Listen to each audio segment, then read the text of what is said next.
Everyone, this is Tim from YourSixStudios. Today in the studio, I'm going to show you how to easily add a new account on your Xbox Series X or S. So if you press the Xbox button, open up the side menu, press R1 on the controller, and tab on over to the profile and system area here.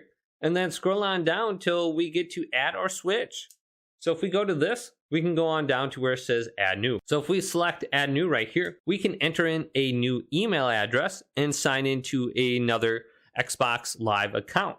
So it says if you have a Microsoft account, use that here. So once you sign in, you should be able to add your profile to your Xbox. Otherwise, you can use another device or get a new email. Or if you forgot your password, you have those options right here as well. So once you add it there, it should be added to your profile page and you should be able to select it to sign in. But hopefully this video did indeed help you out. If it did, leave it a big thumbs up and subscribe to my channel down below for more tech up videos coming up next on YourSixStudios.